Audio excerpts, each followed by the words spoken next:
Gary just got back to me. Okay, great.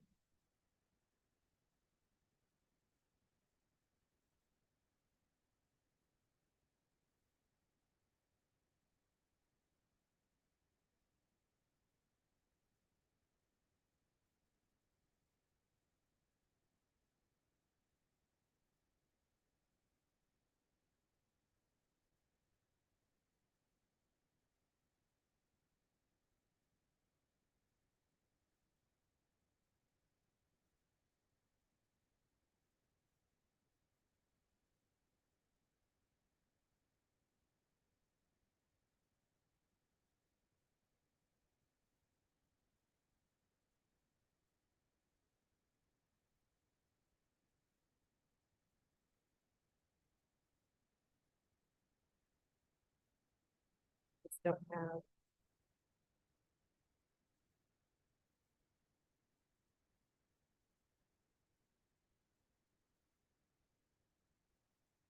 We do have sound.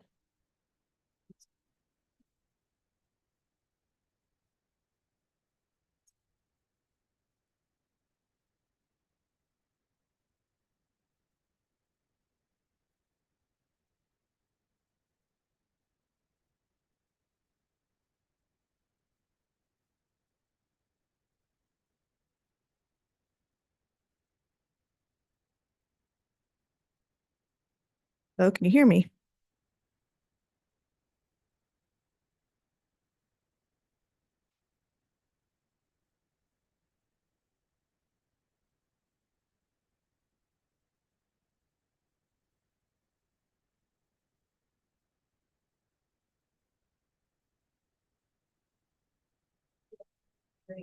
So, well, or on the live stream. The live stream. Jerry actually zooming in so that He's looking at the YouTube since. Want people to be able to see. Well, it's through. That's, but it's. YouTube stream is through Zoom. So I'm hoping, do you know that? yeah, She Jerry says he can hear us. Well, Just don't know why it's, oh, they're gonna hear me now. so I'm gonna but I'll mention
Trustee Pryor, are you able to hear us?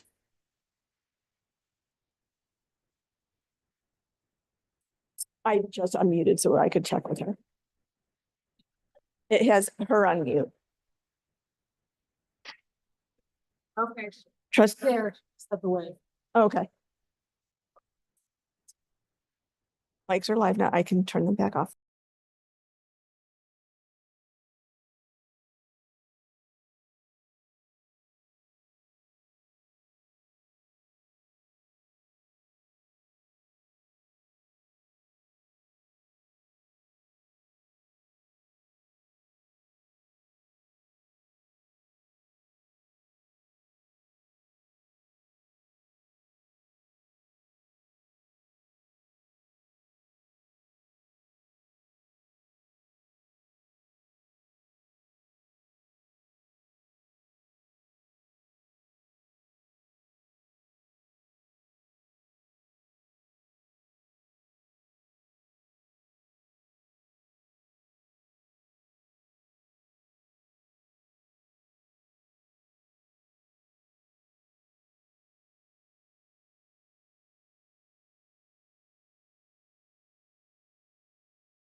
Hello, trustee Pryor. Are you able to hear us? Yes. Good, good. Hi, everyone.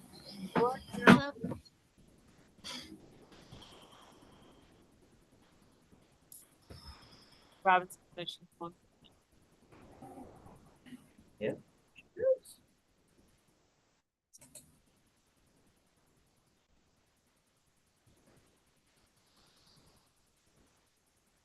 And trustee Robinson, are you able to hear us? Yes. All good. Thank you.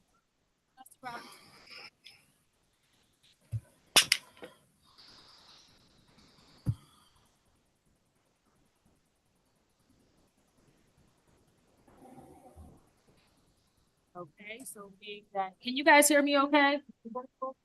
Yes. So- Yes. It is speaking for and for the meeting to be, President Biden is not doing well, but I think we should speak with the first meeting, so I'll be ready. Yeah, myself, Vice President, already gone. Trustee Paige Barnum, Vice President of Finance. Trustee Andrea West, Secretary. Trustee Sarah Masinski. Trustee Mary Rush. Trustee Paige Allen. Trustee Jennifer Marlowe. Andrea Nicolai, Executive Director. Director of Finance, Adam Stump. John Smith, Board Treasurer. Mackenzie Clark, Counsel to the Library. Melanie Metzger, Assistant Director.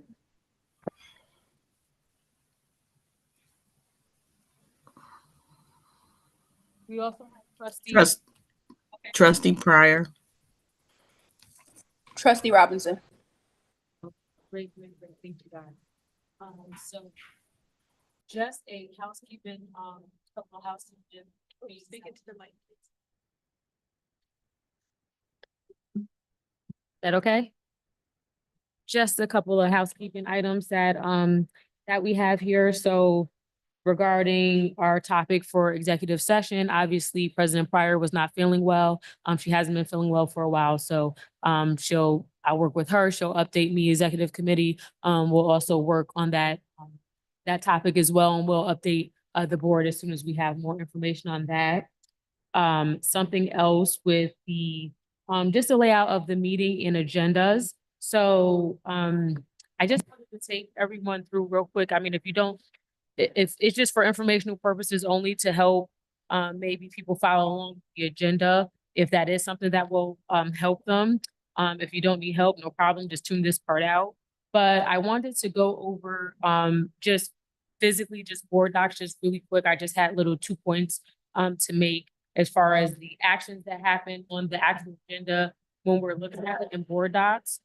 So if we go to our meetings tab and back out to just a list of our meetings that we have on the left-hand side on 2025, if we go into February 25th, 2025, for example, that was our previous meeting. We can go down to view agenda. We go down to view agenda, and if we click on the left side, the executive session tab, we have a couple things here.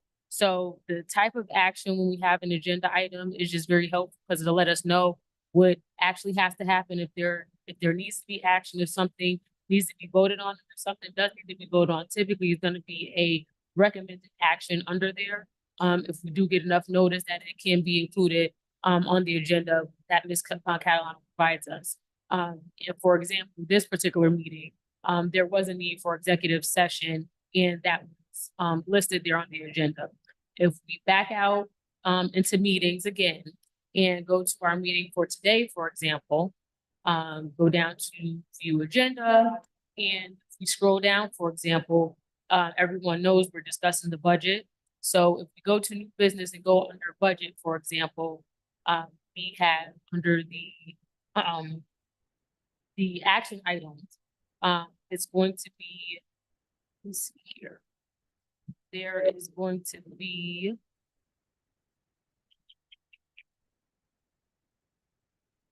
there should be the verbiage. Okay, if we go under the election notice, for example, this is the previous meeting. Hold on, that I was just in. Like, why is that not there?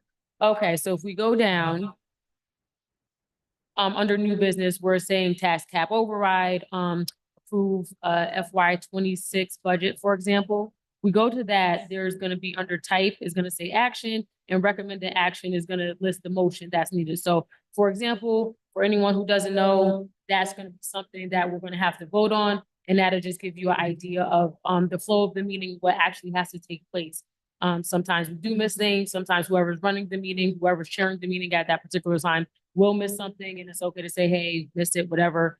It just helps as far as following the meeting. For example, if you go down to executive session, there's nothing in executive session tonight under type, there's no action or anything there. So I just wanted to point that out. It may be helpful for some people, it may not, but there that is. So we'll go ahead and continue on with the meeting. Ms. Catalano, do we have any public comment? Thank you so much. And we'll move right along to the consent agenda.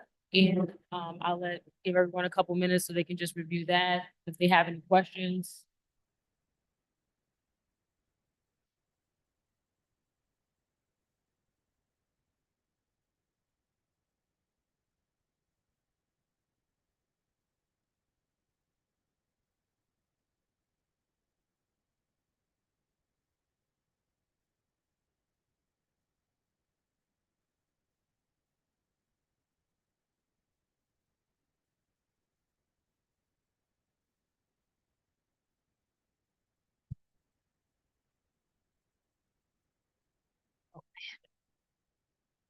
I was just curious because there were so many checks lost in the mail. I was just curious if something this is on the check register happened. Yeah, I mean, it did appear that that small sequence of checks there, 4 checks, was lost. They were mailed out about a month ago. Haven't cleared our account yet. We did want to reissue those so they get paid after this meeting. I can't explain what happened. Once they're at the post office, it's in their hands. So unfortunately, I don't have too much information on what may have happened there.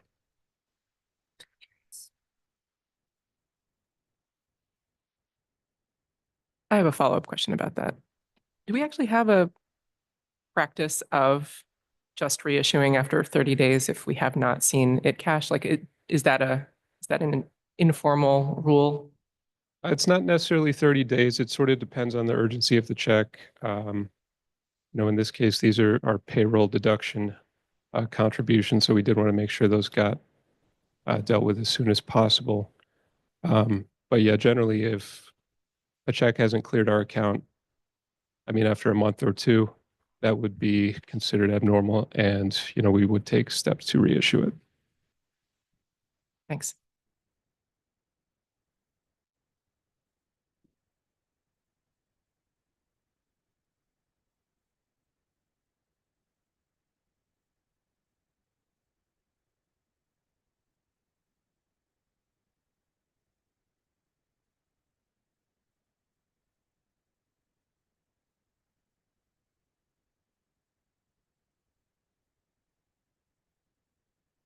No one has any questions and are, yep.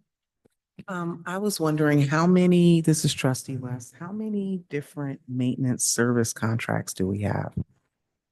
I understand Otis Elevator, or elevator services do something different, but for the regular maintenance services, how many do we have?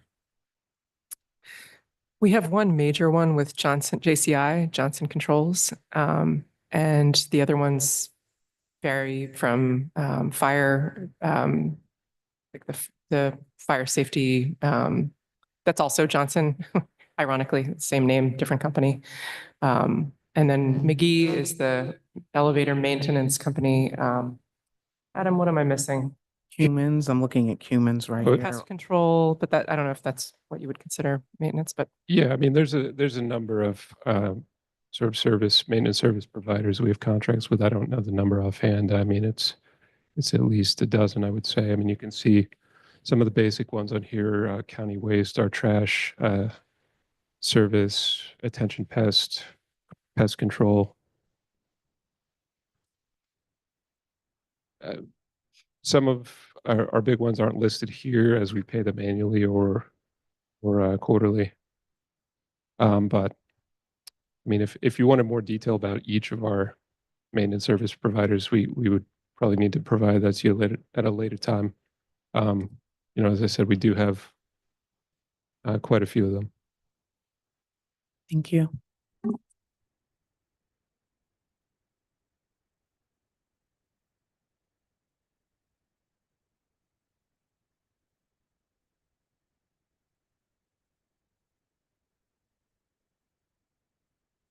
So if no one has any more questions for the minutes, operating check register or capital fund, check register, I'll accept the motion to accept the consent agenda. Trustee Masinsky, I'll make a motion to accept the consent agenda. Second, please. Trustee Allen, I second. All in favor? Aye. Aye. One abstention. Aye. Aye.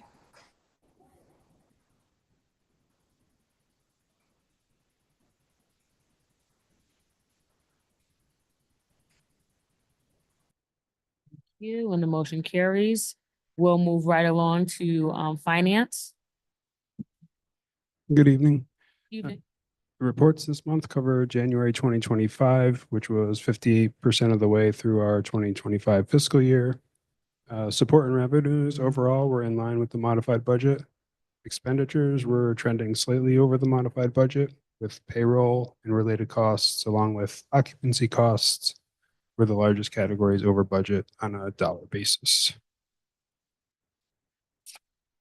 Okay, just a couple of quick notes. National grid bills in January totaled about 26.5 thousand compared to about 20,000 last January, 32.5% increase. And total salary expense was an average of 193,000 per payroll compared to about 171,000 January of last year, increase of 12.8%. Questions on reports in this section? Please feel free to ask. Just out of curiosity, the salary expenses, is it more raises or is it more full staffing? I'll let Adam substantiate this, but it's full staffing, I believe. There are raises that happen over the course of the year, depending on when the person was hired. So we have, step increases that happen with work anniversaries, but yeah, for the most part, this is fuller staffing. Certainly by comparing it to last January, there were raises that took effect, the July 1st raises in addition to step raises. But yeah, I mean, that 12.8% increase is obviously more than the 2.5% raises we gave it in during July 1st, after July 1st rather. So yeah, a lot of that is related to vacancies haven't been filled since then.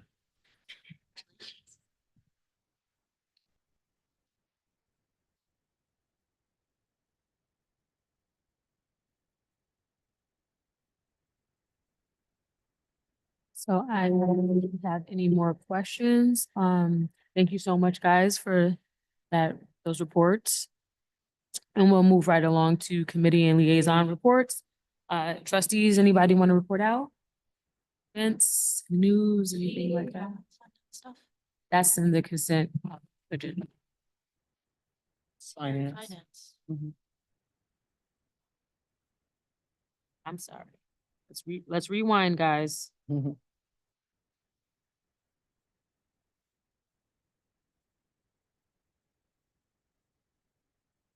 Okay, we need a motion.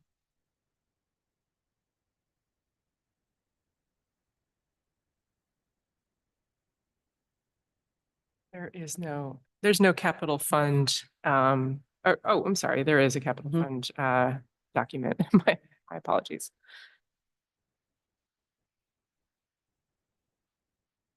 typically, if there were anything of note in the capital fund report or the cash and investment summary, we would include it in the finance memo. So it's Okay. You guys confuse me. Okay.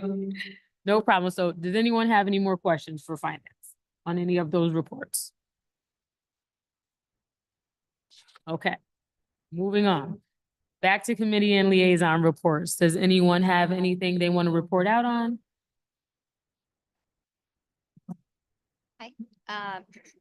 So on the 26th of February, I attended a Vision Zero workshop at the Pine Hills branch. It was focused on pedestrian safety around Albany High School.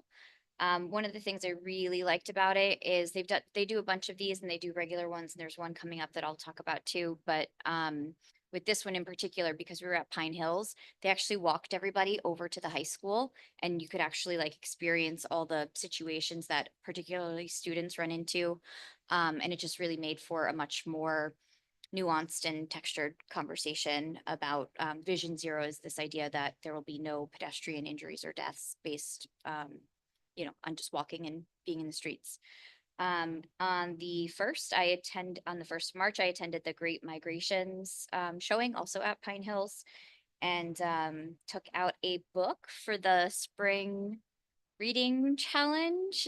So that was exciting. I borrowed a book about Bill Gates. So looking forward to reading that a little bit. Looking forward to events coming up.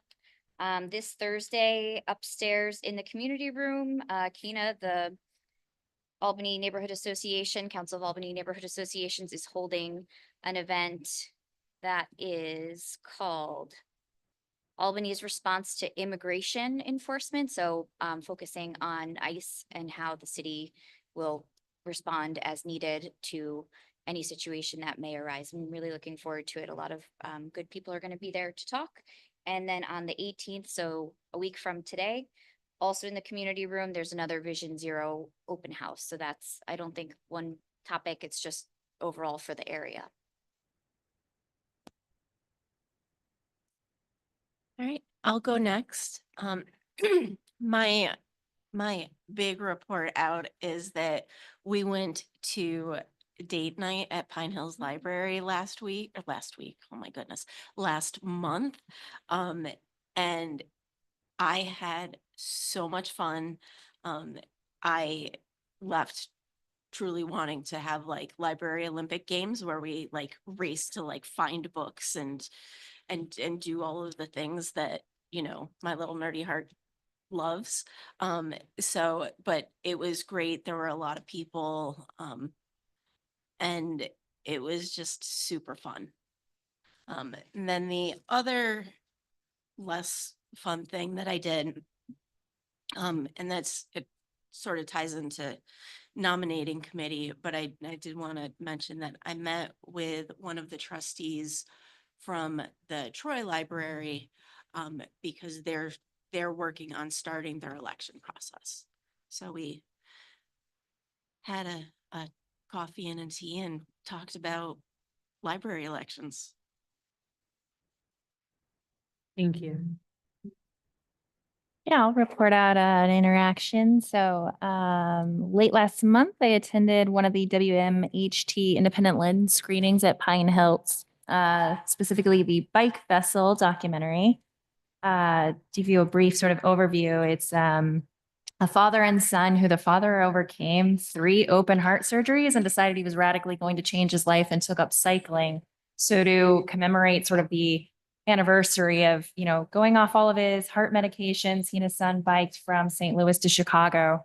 So not only did you get this really lovely familial story, but the documentary also just touched on, health disparities in communities of color and some of the adversity you encounter too in the insurance system. And so after the documentary, there was a facilitated discussion by an area nurse who actually also works in insurance. And so it was a very thoughtful, robust conversation. And like most of WMHT's documentary screenings, it's got a lot of different facets and food for thought, and was well attended. So.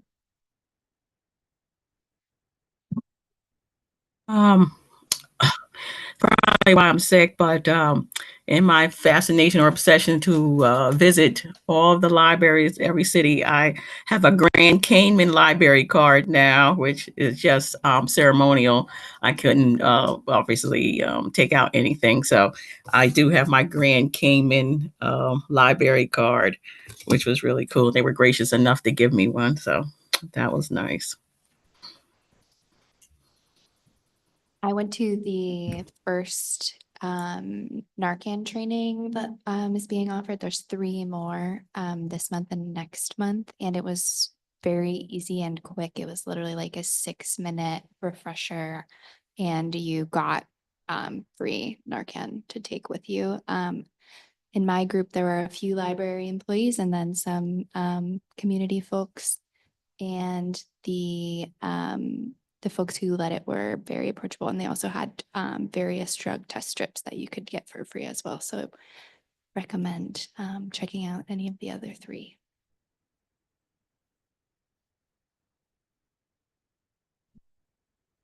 Thank you. If no one else has anything else to add, we'll move right along to the nominating committee report.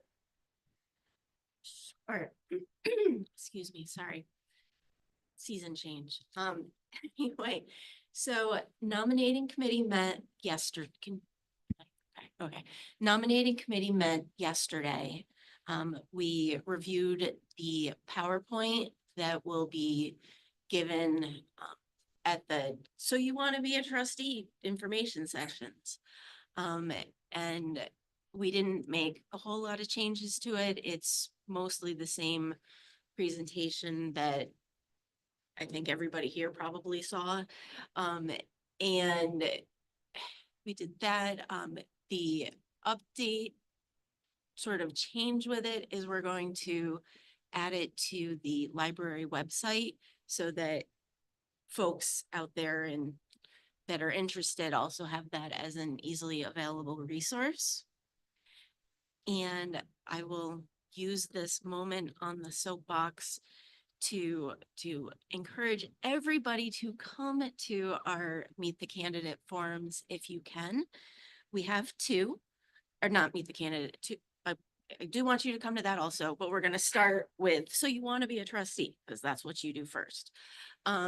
Those information sessions are coming right up on the 22nd, which is a Saturday morning. We're going to be meeting. We'll be doing the presentation at the Howe branch, which is down in the South End. And then on the 26th at 6:30 p.m., we'll be doing the evening presentation at Pine Hills. I would love to encourage anyone and everyone to show up and answer questions, because we all have at least slightly different experiences of coming to this board and being on the board and what it means to us. So I believe we all have something valuable to share with the people who are interested in running to be trustee. So those are coming up. Our next nominating committee meeting will be on April 1st. It's not an April Fool's joke. And other dates that I'd like everyone to keep in your head, or not, I guess it doesn't totally matter, but the petitions that are out for signatures are due to the school board by the 30th of April. And then on May 6th here in Washington Ave is when we will have the Meet the Candidates forum. Thank you. Thank you. Thank you. And I didn't see anything on your agenda. Did you want to add anything for Upper Hudson Library System? Oh, sure. I can do that. Upper Hudson, we're at this funny point where like Upper Hudson meets tomorrow, and last time it met the day afterwards. So the news from Upper Hudson is a little bit older. But last month there was a review of the Library Advocacy Day, which they felt went well. And then the other thing that I felt was worth sharing is that they're starting a library calendar project. And Albany is not going to be part of it, at least right away, because we already use, and Andrea can probably explain much better than I can, the library calendar system. But they're working on building it for the smaller libraries that are part of Upper Hudson, so they can all share events and people can go. If you live in, I don't know, Rensselaer and you want to go to something in Bern, you've got that option. Yeah, you want me to fill in a little bit there? So we use Library Market, which is the vendor, and there are several other larger libraries that already use Library Market. So basically the look and feel of the library events calendars across Upper Hudson will be consistent, which is really a great thing for the user experience. It would be a bit overload for all of the libraries to be represented on the same library calendar because there'd be a lot of scrolling involved and looking at everything that was going on across the system if all 7 branches worth of library programming at APL were also in the mix there. But this is a really great step forward for standardizing the way that people can view events from library to library in Upper Hudson. Thank you. Okay. And did anyone want to mention any upcoming committee meetings? I threw the nominating committee in my speech, but come cheer on new trustees. Okay, thank you so much. Thank you. And with that, we'll continue on to the next part of the agenda, the director's report. Okay, thank you.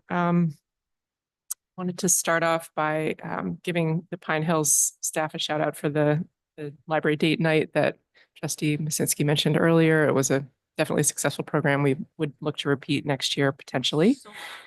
We also had successful Black History Month programming and displays across the district. February also brought some progress in the community engagement and workforce goals with UAlbany interns starting at Delaware and Washington Avenue, and a Tech Valley High School student professional learning experience visit, which is a really great way to connect high school students with what it's like to work at the library. And the head of community engagement and myself had the pleasure of visiting 2 Albany Housing Authority locations and teaching people about all the library resources that are available, as well as how to download e-content onto e-readers. And we got to give away some e-readers, which was really great. And that was an effort made possible by the Friends Foundation, back with the Schmidt grant that supported Keep Albany Connected. In terms of my own outreach activities, I attended the Library Advocacy Day, so did Assistant Director Melanie Metzger, and we traveled around the Upper Hudson Library System contingent and met with new Assembly Member Gabriela Romero and staff at Bay about the value of libraries in the region and the value of the system, as well as school libraries and all things like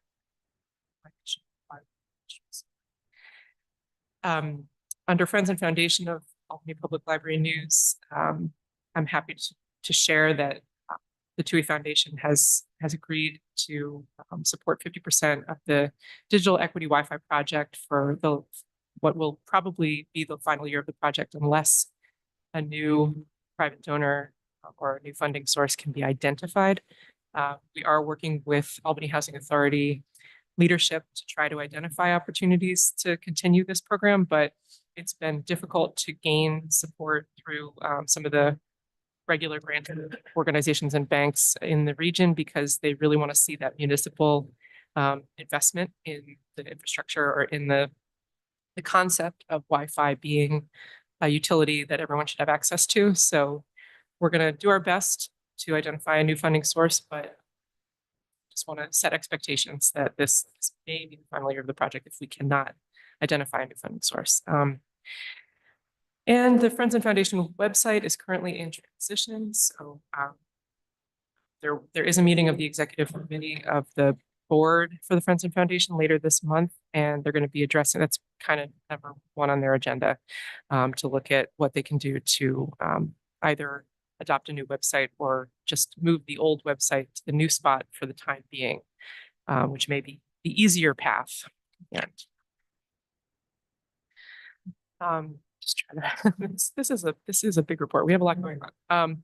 Incidents happily were down in February as compared to February of last year by 45%. I would credit the work of our new head of public safety, as well as the wonderful public safety staff that we have and staff in general, being very proactive about building relationships, those relationships that we need. And when things go sideways in the library and we have to de-escalate the situation. I'm going to hold off on the statistics section for that portion of the report. We held a successful trans and non-binary name change clinic on March 6th and saw a lot of folks come out for that opportunity. And it was nice to see the community support for that event. Under community engagement, Rebecca Lubin, our head of community engagement and our HR generalist, attended the Department of Labor job fair on February 26th, which was apparently very well attended. And they ended up sharing a lot of information about civil service tests, how to get involved with the library, your career. Under programs and partnerships, the highlight that I chose was our Growing Reader program tie-in with the Capitol Rev Bilingual Storytime on Saturday, February 8th. This is another great example of what we're able to do with the additional programs and partnerships. Staffing, they can't be everywhere on the weekends all the time, but with that enhanced staffing capacity, we can attend events like this and promote our early literacy programming. Under branch services, highlight for Arbor Hill West Hill that I chose to call out is the MySci visit about the magic of electricity. There was a hands-on activity, and that kind of goes to the community feedback that we received about adding more hands-on and more STEM and STEAM programming in the branches. So I just wanted to call that out. At the Bach branch, we had a Lunar New Year event with Son of Egg showing fabric gift wrapping, which is a tradition. I believe it's a tradition. Under Delaware branch, had a make your own bouncy ball challenge, which brought out 27 kids and adults who knew that making your own bouncy ball would be such a compelling activity, but we saw great attendance there. Under how, I would call out the art and SIP trading card program. Unfortunately, the first one was postponed because of weather, but then we got back on track and the watercolor night was popular. And we continue to promote arts and arts and crafts programs for adults and all ages. That's been a popular one at Howe. Under North Albany, we had a lot of programming. Well, we had a lot of programming across the district for winter break. We had mixed results at North Albany, which is along the lines of the trends that we've seen for North Albany. Sometimes we offer a program and zero attendance, and sometimes we get a great group. So it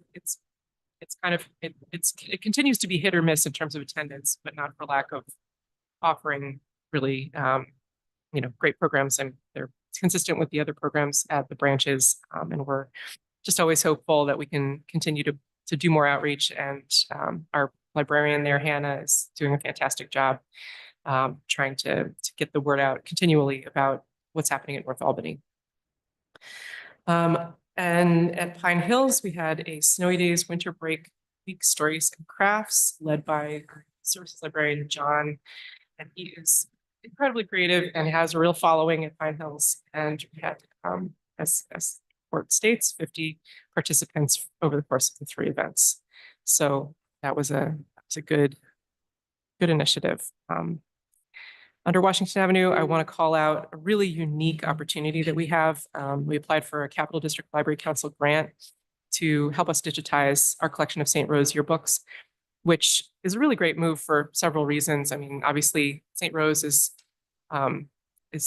closed, but the memory of St. Rose and all of the students who've passed through St. Rose will potentially benefit greatly from having access to this collection. And it also just is it's an important legacy to honor. in the city of Albany. And so we're really hopeful that that CDLC grant will come through for that project.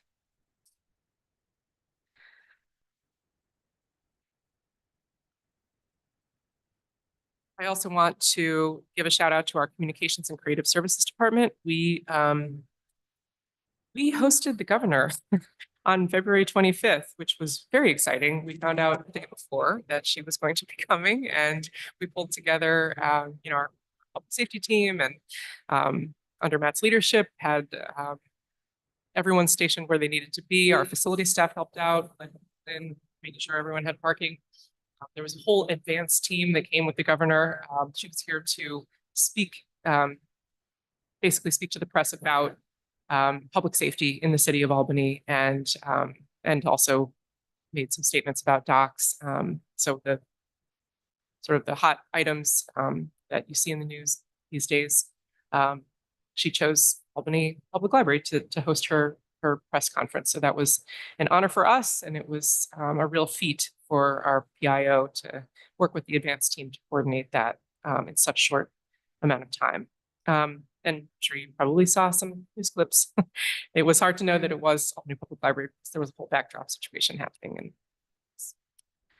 but it was us. Under collection management services, we continue to see growing use of our app for content. Just final couple of notes under human resources. We have an unofficial party planning committee of staff for staff morale, and grateful for the to the head of HR for pulling that together. We have some really enthusiastic staff who are making really positive things happen for staff morale here, and that fits right in with our workforce goal. And facilities, our Washington Avenue hot water system improvements process, and that is also going to be true for the two other branches that are part of the hot water system improvement capital project this year. And last but not least, we were approved for an FCC schools and libraries cybersecurity pilot program so that we can strengthen our cybersecurity defense system. And I'm grateful to Jimson Pell, our IT manager, for identifying that opportunity and chasing it for us. Thank you. Thank you. And you said you were going to hold off on the statistics. Yeah, but if there are no questions about the report, I'll move right into that. Sorry, I had one question. Is the under human resources, the full-time librarian too at Washington Ave, is that still open? Yes. I asked because when I looked on the employment page of the website, I don't see it listed. So it's just. Okay, it's listed on the civil service site, I believe, but I see, okay. We'll look at that because it should be in both places. Okay. Thank you for pointing that out.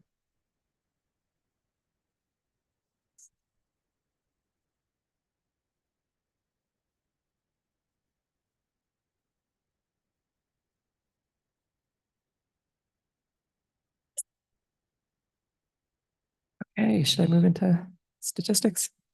If no one else has any more questions. All right. So looking at the regular monthly statistics for February, I just want to go over the highlights that Melanie is, she pulls together each month, these statistics highlights.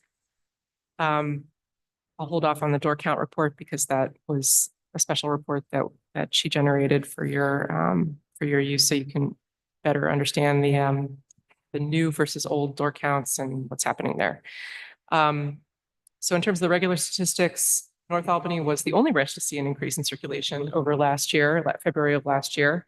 And Arbor Hill, West Hill was the branch that saw an increase in circulation transactions. And the difference there is simply circulation is what we refer to when there's a circulation transaction at the desk that involves library materials. Circulation transactions in general are everything. So everything else, navigator passes, anything else that occurs at the desk that requires a point of sale transaction something like that. So that's the distinction there. Clarify that? Oh, sure. So circulation is the total number of items that circulate at each of the branches.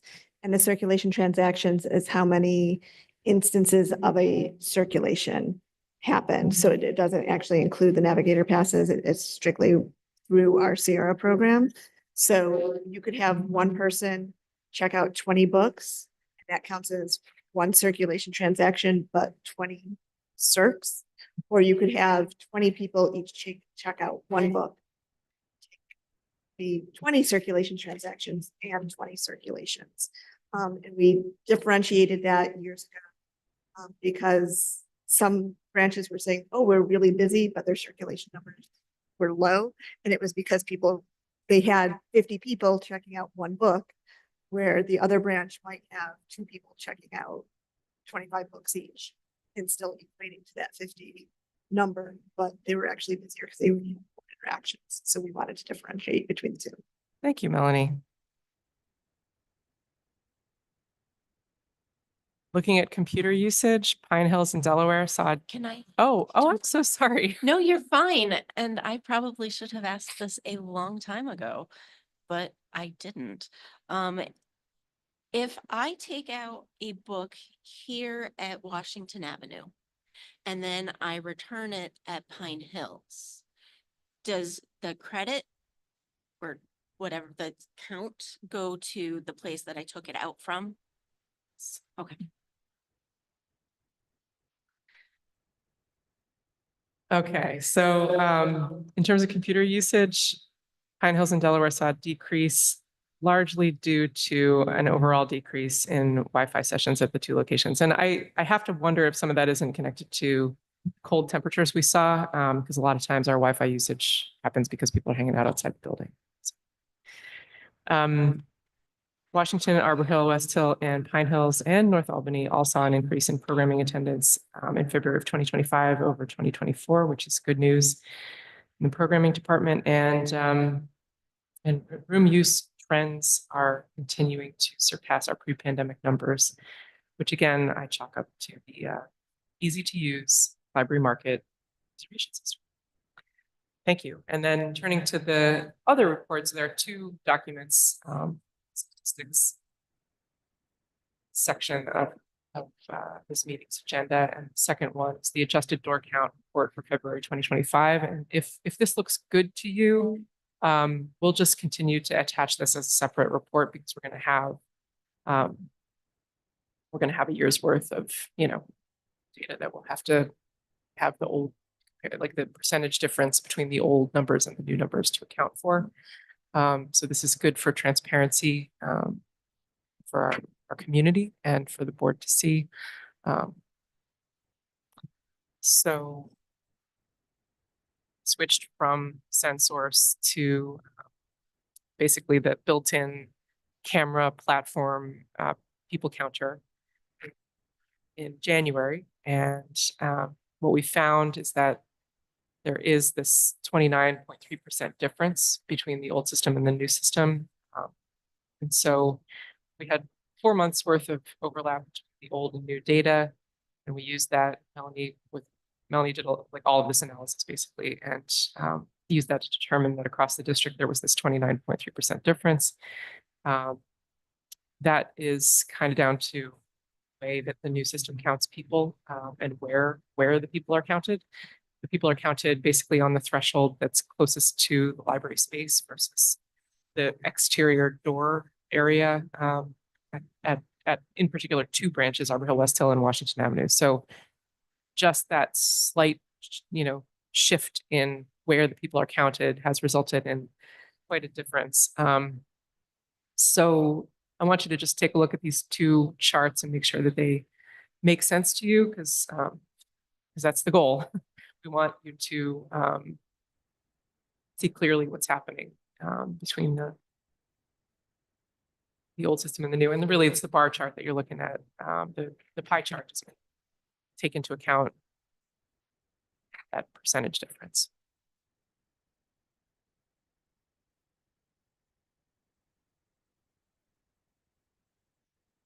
So when Andrew referenced where the location is. If you think about it, when you visited the library itself, you're on your own. If you're meeting somebody or talking to somebody right out the door and you get stuck right at the entrance and you're like kind of hover in and out, those were getting counted multiple times because it was on that exit side of the door. So that's why for most of the libraries that have the vestibule area, there's the 2 doors, we moved that line to the inner door. So we were actually getting people that are coming into the library instead of kind of hovering in that kind of empty space in the very entrance. So that is why all the libraries.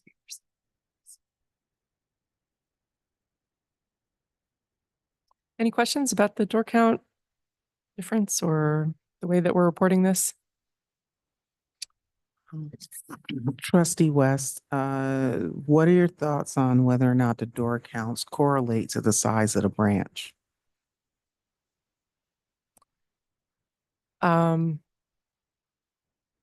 not sure I understand.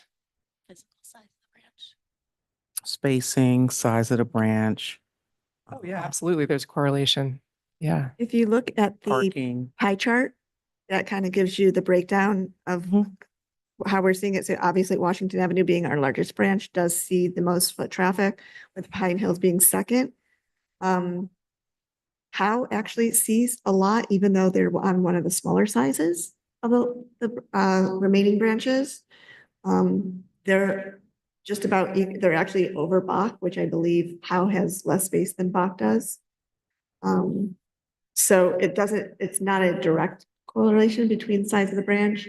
It really depends on the usage of the branches. And do the branch hours? So I will be curious to know if the branch hours also affect that. So like North Albany, I know this is like a dead horse, but North Albany, if North Albany isn't open on the weekends, there's not a chance to increase the door count if people if they're not able to access it on the days that they aren't working. Yeah, there are several reasons that, several factors that play into the door count correlation between the branch and what we're seeing. I mean, the size of the branch, you mentioned parking earlier, that's absolutely a factor. It's also the branches where people choose to use meeting space. So the Washington Avenue branch has the largest number of meeting rooms. Pine Hills also has a relatively large number of meeting rooms. Even though Howe only has the one community room, it's heavily used. So and oftentimes people pick the branch where there is parking to have their meetings. So that's where we see some influence from parking. The convenience factor is definitely also a factor. I mean, you mentioned hours, and that's absolutely playing into this. I mean, it's impossible to kind of prove with one statistic or another exactly what the story is.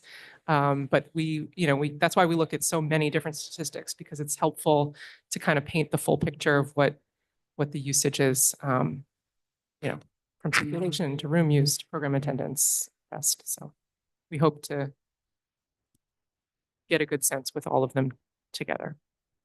Thank you. Trustee West, I wonder, would it be interesting to see like the total for like a month divided out by hours open for that month? To kind of see like per hour what it breaks down to? I would defer to Madam Chair.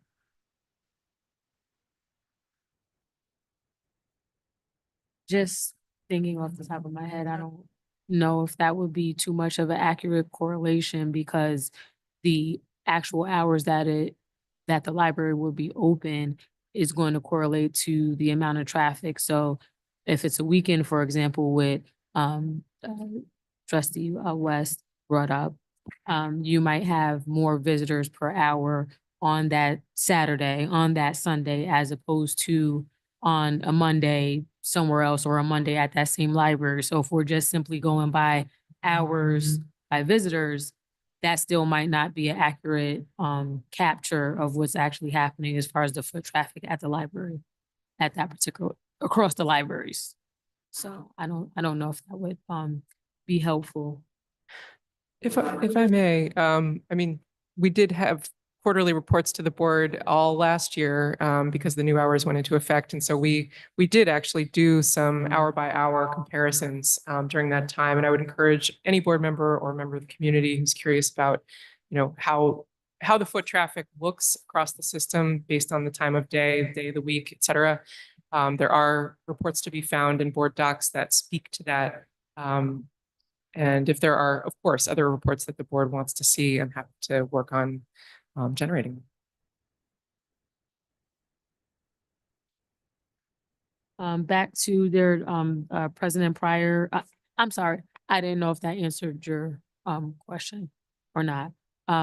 President Pryor did have a question, two questions actually, as far as how is the door count being counted at the front door and back door as well?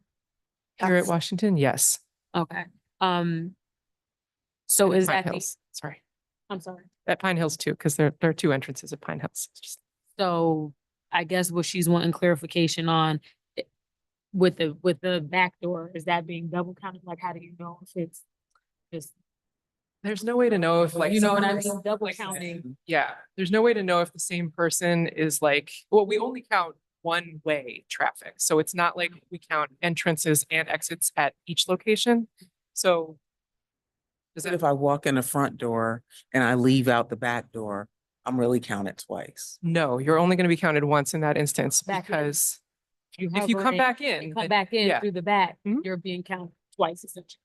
But that would have been the same thing if somebody left the building and then came right back in the same door. Right. It would have been a 2 count as well. It doesn't differentiate between individuals.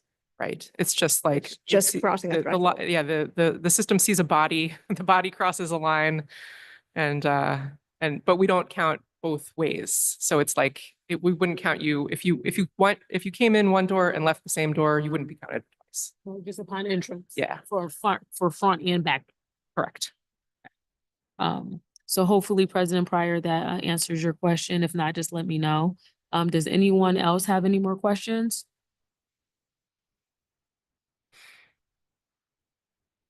And I'm not hearing any, so we'll go ahead and move on. We have no unfinished business.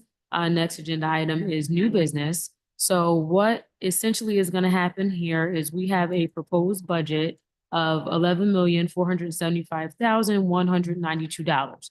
In order to approve that budget, we're going to, if the board wants to approve that budget, there are going to be two votes either way. For that budget, because it's over our tax cap, we would have to do a tax cap override. That would need to be. And then only if it's, will we be able to then approve the budget for the 11 and some change. Madam Chair, can I? Right.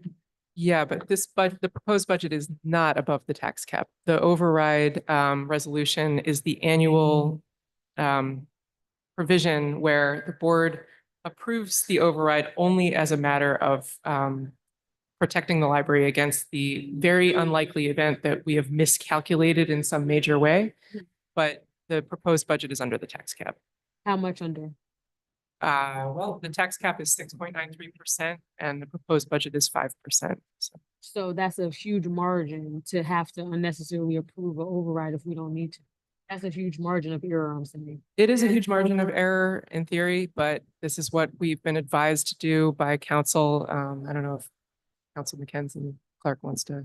No, I get it. It's very Okay. simple, but I'm just saying, I mean, that's a huge margin, but Yeah, just to piggyback on what Andrea was saying, is it's a best practice to approve the tax cap override, because in the unlikely event that a mistake was made, this would be necessary. So as a best practice, and I believe the library has passed this for years and years.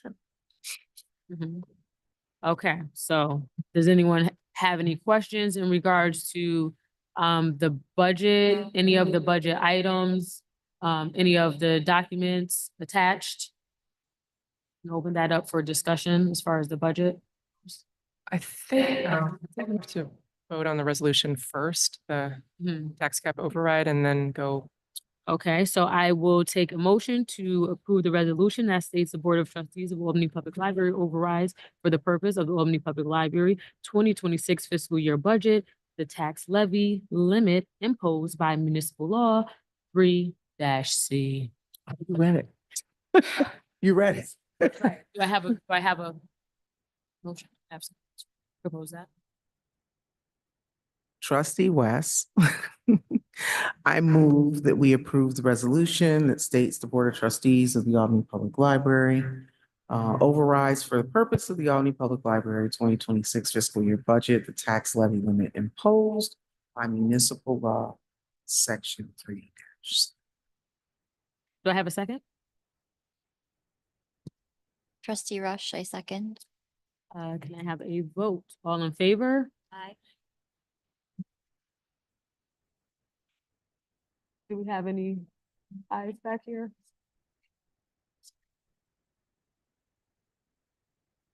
You're muted, President Prior. Oh. Trustee Robinson, you're muted as well. I'm sorry.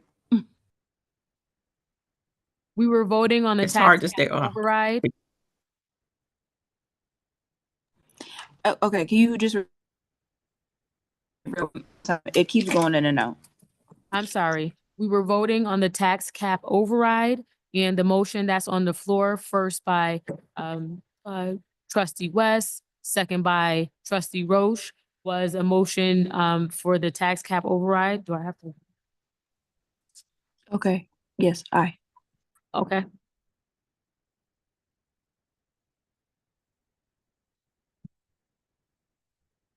I don't know. Aye.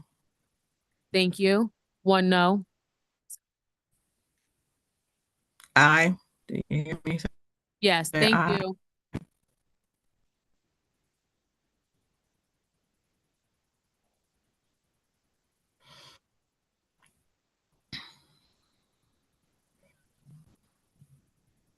We're good, Ms. Catalano? Got that? Okay, thank you. And the motion carries. And now we can go ahead and move to the budget. And if anyone has any questions or discussion on the budget,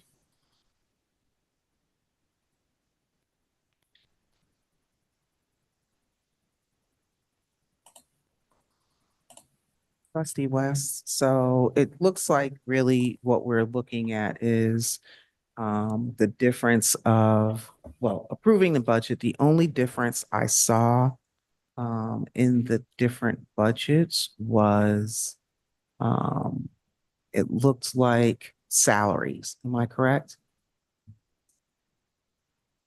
I'm not, so you're looking at the revised proposal with 4.39% and 5%.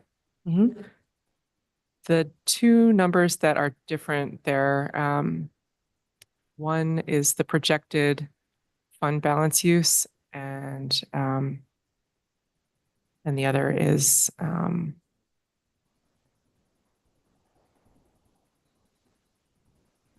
It's under expenditures, is that correct? So it's only the operating tax levy figure, and then the operating deficit projection at the very bottom that is different. Everything else is the same.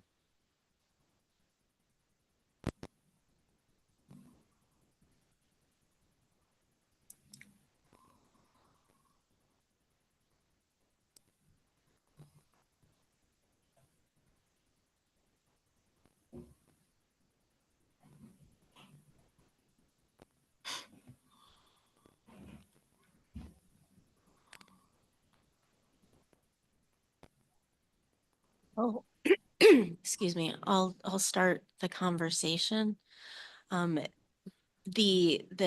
two documents that have the tax impact, I went through and looked at like roughly where my house is, and like the overall, the increase from the 5% and versus the 4.39 is minimal. But it looks like taking less out of the fund balance is a stronger way to set up the library in my opinion. So I guess at least at the start of this conversation, I lean towards the 5%.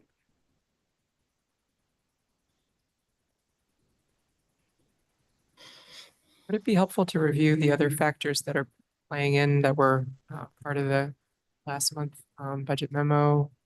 Just kind of at a high level overview. I mean, to go over, if no one has a question on. Okay.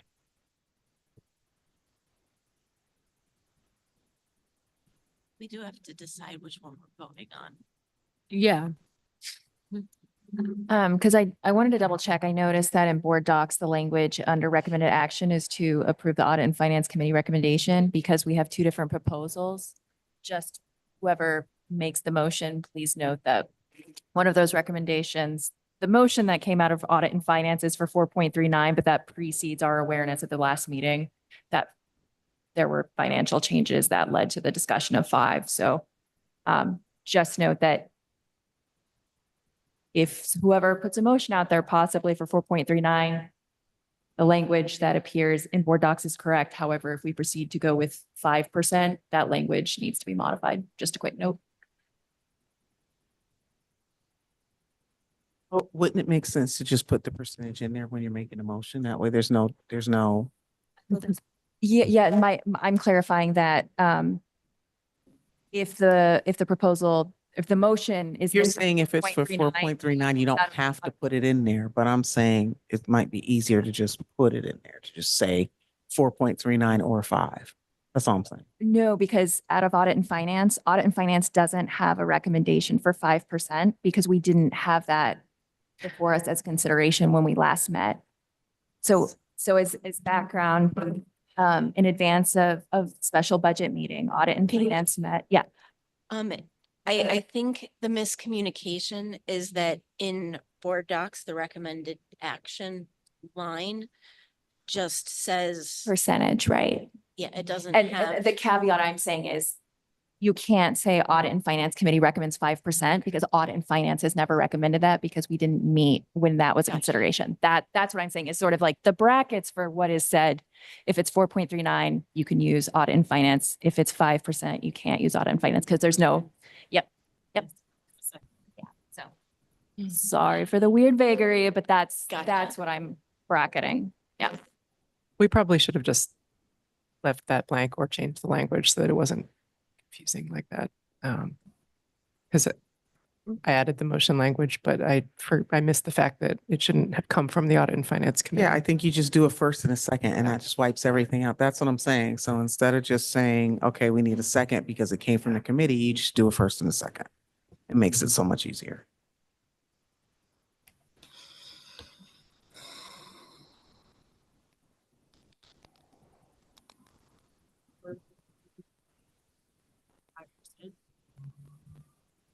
I guess, I mean, I'm just wondering if there are perspectives on which will seem more amenable to voters, or do we think there's much difference to them when it comes to 4.39% versus 5%?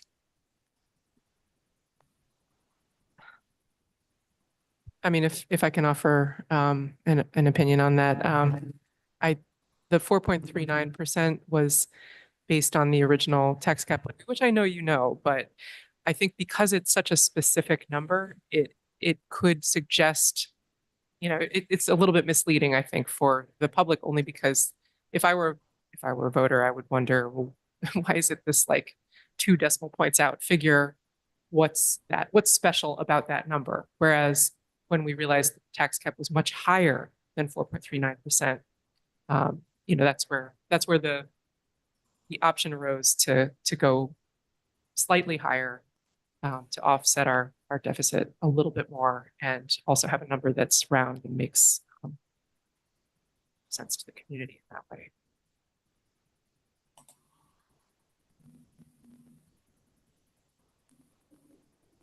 But it's all about offsetting that giant deficit for fiscal year 26.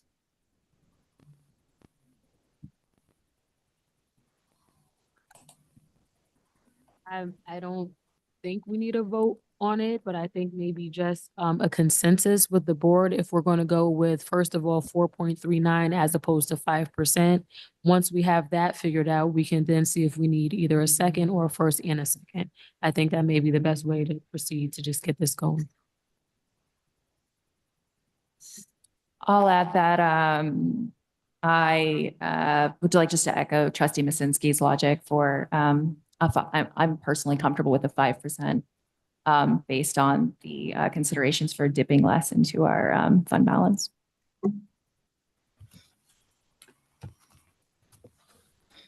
I'm good with the 5%, but I do have a question. I'm just looking at the variances and I'm wondering, so programming and community engagement stayed at $80,000. It didn't vary. I mean, other line items did as well, but given that I know I believe one of the strategic plan goals had community in it. Is there a specific reason why we didn't see an increase? Sorry. We actually did increase that programs and partnerships budget from, I believe, fiscal 23 to 24 in light of the strategic plan goals, and the community engagement department does kind of share that line. So I believe it was increased by 5,000. Back in fiscal 22, it was 70,000, and then we increased it to 75 in fiscal 23, and it's been 80,000 since then. I would guess Rebecca Lubin's position is also a big piece of that because that's No.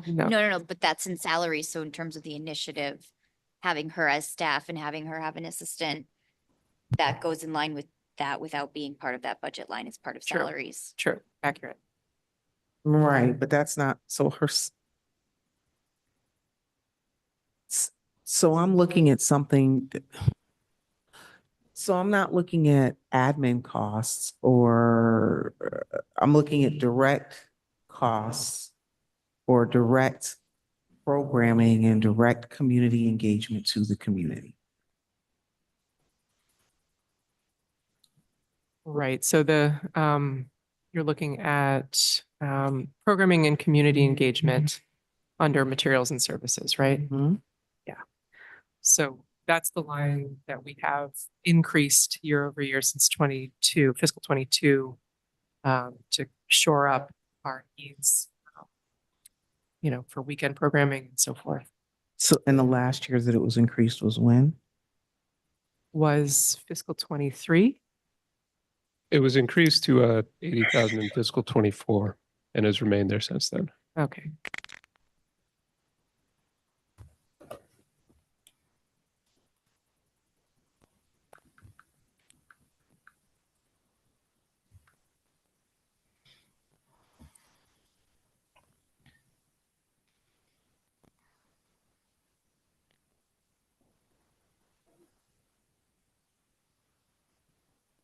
Are we still just saying whether we're comfortable with the 5%, or are we, is that where we're at right now? Okay. Okay, so I'm comfortable with the 5% as well.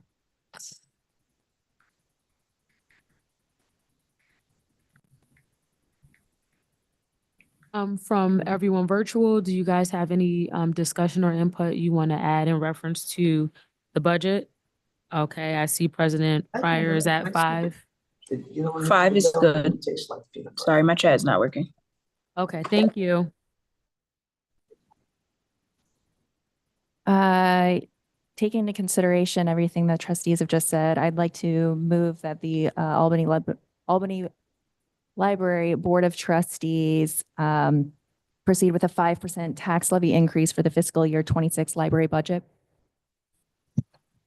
I second Trustee Rush. Any discussion? Trustee Breyer, I second. It came through too late. But we got you. Any discussion on the motion? Hearing none, we can vote. No, it was a delay.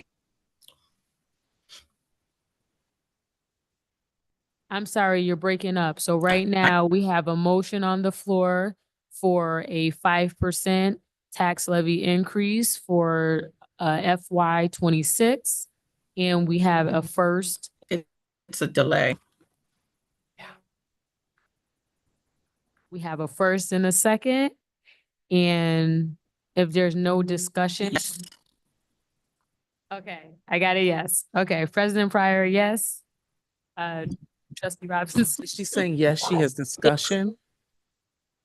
President Pryor, is it yes for discussion or yes for vote? No. She used the chat feature. Yes for a vote. Okay, thank you so much. Thank you. I I also don't have have- for Trustee Yeah, you're Robinson welcome. as well. Thank you.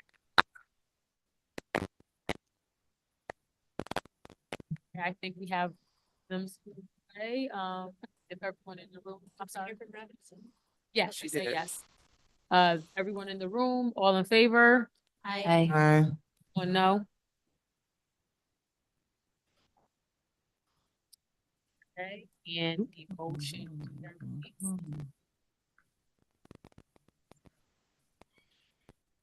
And we can go ahead to our next item. And I thank the board. I just want to thank the board, and I want to thank Adam Stump for helping put together the budget. And I know you don't take this decision lightly. Thank you guys for your work. Thank you.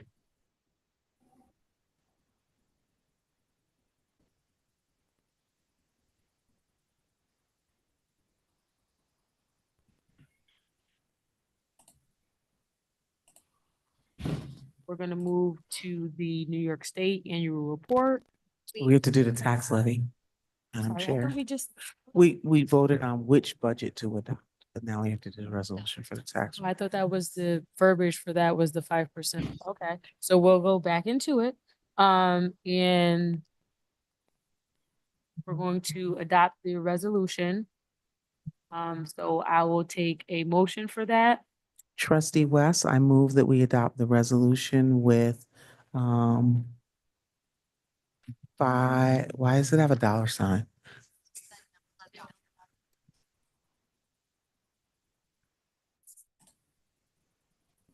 It's the tax levy, total tax levy of the fiscal year 26. Yep, I'm looking at it. I was just curious as to why it wasn't a percentage. We did not know how the board was going to go, so we Right, left it so I didn't know blank. why it was a dollar amount, not a percentage. That's all. It has to be a dollar amount for the resolution. Thank you. Sorry about that. I believe that you made your motion? I didn't put the dollar amount. Okay. I was looking at it to make sure I had the right amount.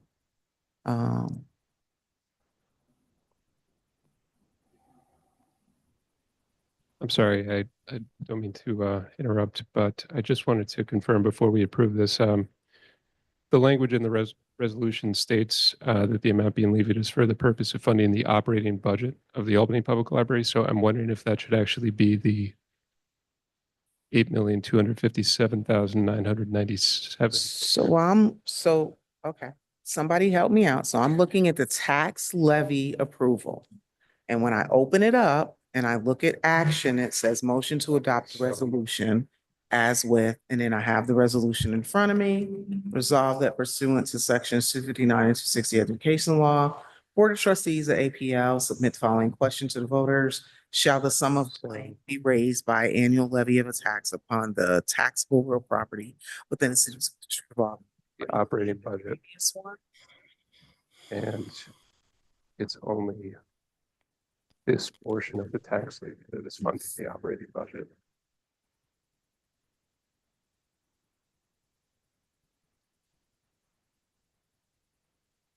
Just to know what we did last year. Looking at last year, right? Yeah.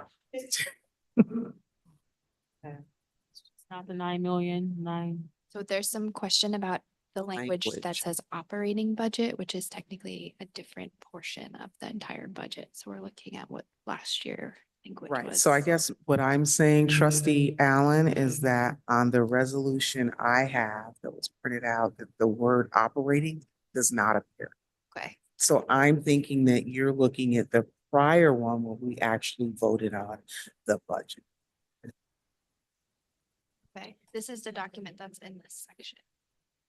You're seeing.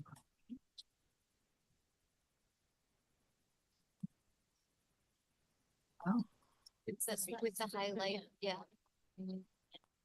oh, It's in the bottom.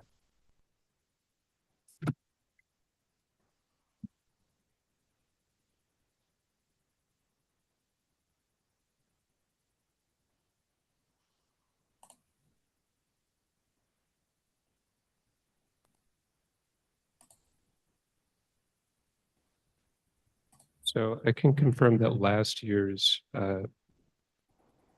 levy approval,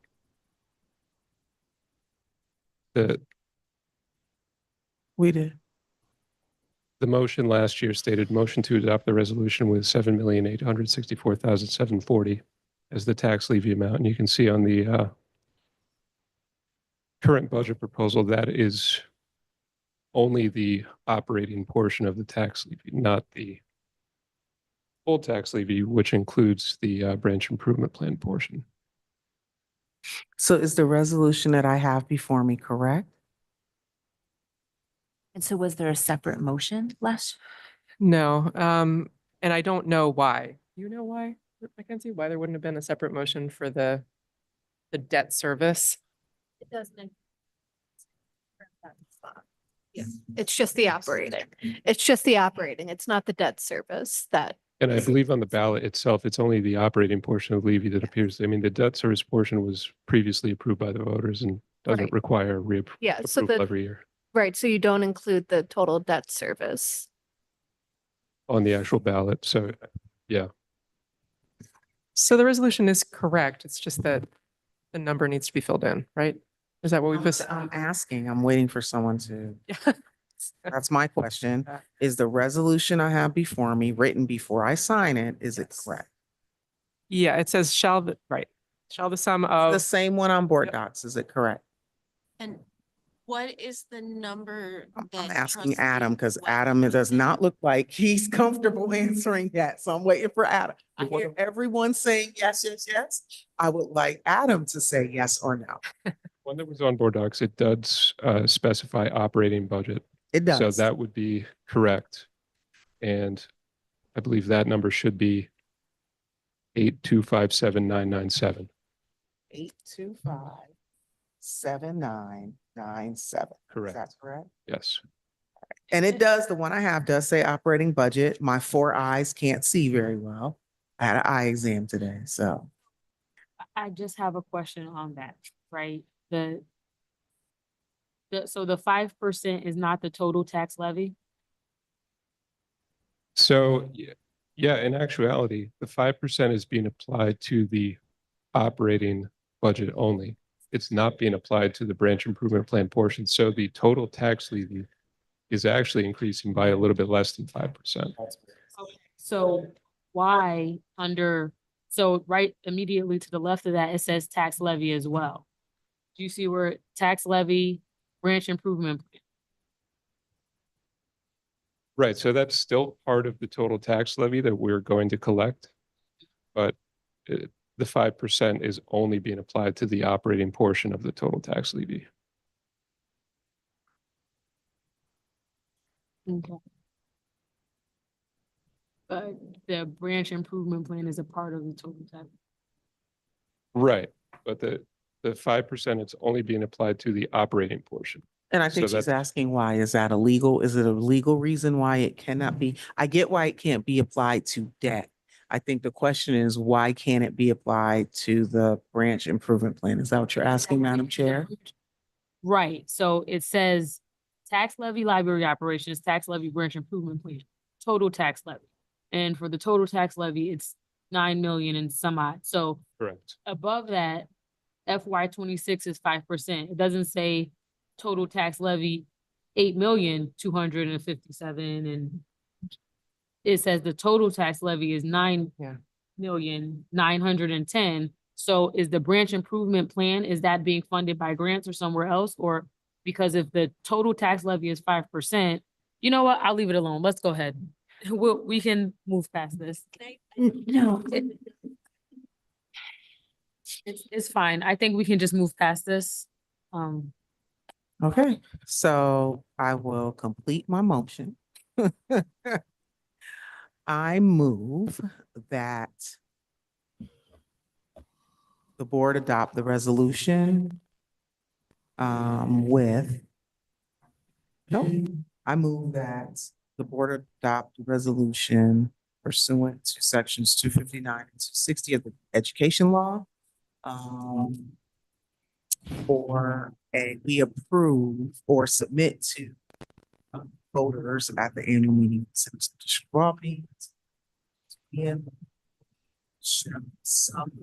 $8,257,997 raised by annual levy of a tax upon taxable real property within the cities of District of Albany, purpose of funding operating budget.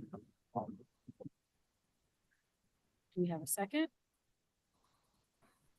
Trustee Masinsky, I'll second. Thank you. Any discussion on the motion? I think we've had enough discussion on it. And any yays? Aye.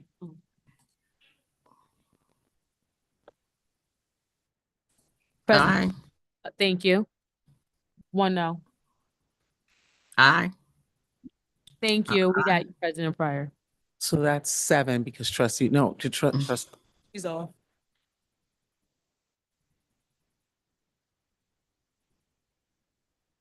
Thank you so much, everyone, and the motion carries. And there is no discussion on that. We can move to the next agenda item, New York State Annual Report. All right, I'd like to thank Melanie for putting together this report about the annual report, which covers the calendar year 2024, which is how the New York State reporting goes. It goes on annual calendar year. So it's a 54-page report, which is very thorough and intentionally so. This is the basis for decisions regarding state aid and Division of Library Development, construction funding, and so forth. So the data from this report is important, and it's considered with data from across the state on public libraries. So the numbers in the parentheses correspond with the codes on the New York State Annual Report that you'll find next to this document in Board Docs. It's important to note that the numbers that the state requires sometimes are a little bit different in terms of calculation than the numbers that we record for the purpose of reporting out to you each month. So bear that in mind as we go through. So under library collections, we're always weeding, but we did finish a large weeding project over the last couple of years. So our holdings in the fiction collection almost doubled from last year. I'd like to credit our collections management services department with encouraging our branch managers and our branch staff to consistently weed the collection. We are not an archive. We are a popular circulating collection, and that's what public libraries strive to be. Our collections are constantly changing. And even though you consider the popularity of books, it is not ultimately solely a popularity contest that keeps books on our shelves. It's just a constant refresh. So I'll move on to library use. We increased visits by 20% last year, over last year, I should say, and added over 3,000 registered borrowers. I'm really looking forward to seeing that registered borrower use in next year's report because we've changed how we issue guest passes for computers. We've encouraged a lot more library card signups, thanks to great suggestion from our head of public safety, but also thanks to our staff for actually, carrying through and pushing and encouraging, I should say, not pushing, but encouraging people to sign up for library cards. So it'll be an interesting metric to look at next year. We almost doubled our participation in summer reading program, which is fantastic, and huge credit to our Programs and Partnerships Department for making that happen across the district, really galvanizing staff to encourage participation in the summer reading program. Under service outlet information, so that would be 9.19. We saw all but one branch have a significant increase in the number of non-library sponsored events and meetings. Again, I really credit our library market calendar, our booking system. And all but one branch saw an increase in the number of internet accessible computers and Chromebooks that are available to patrons. Bach decreased by just one Chromebook, which, you know, we didn't see the need to replace that Chromebook because of usage. All branches saw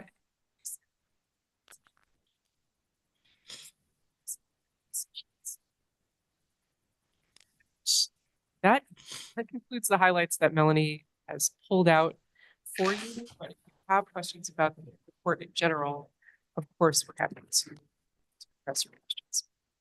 And I do want to make one clarification with the annual report. It's a mix of annual report out, so January through December and fiscal year. So it depends on what statistic. I know a lot of the financial statistics are done by fiscal year because that is how we do our budget. But a lot of the programming and door counts and computer usage are done annually. So it is a mix of both annual and fiscal. For programming. For programming too, Okay. yep.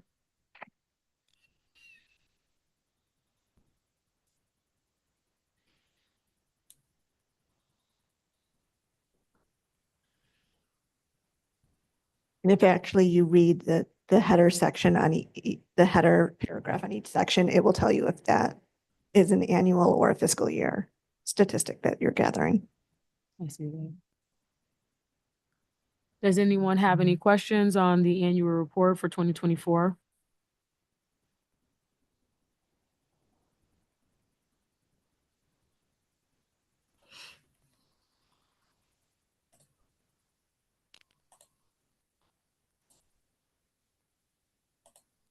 President Pryor, I just wanted to make sure you didn't have any questions for the annual report for 2024.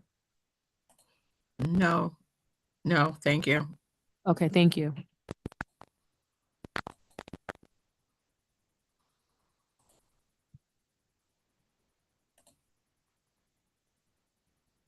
Hearing no questions, I move to accept APL's 2024 New York State Annual Report for public and association libraries. Do I have a second?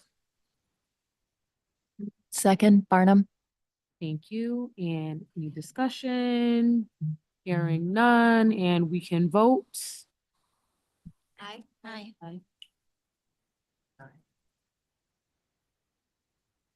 Aye. Okay, Aye. thank you. And the motion carries. Did you hear me? Aye. Yeah, thank Okay. you. And the motion carries. And that will conclude our new business.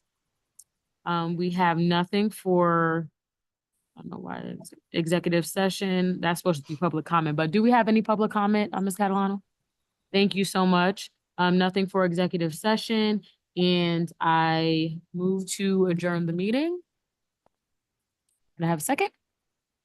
I'll second. Trustee Mazinski. Second.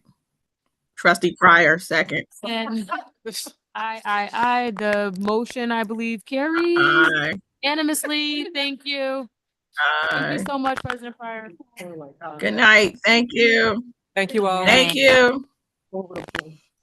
Thank you, Trustee Goss. Thank you. No problem.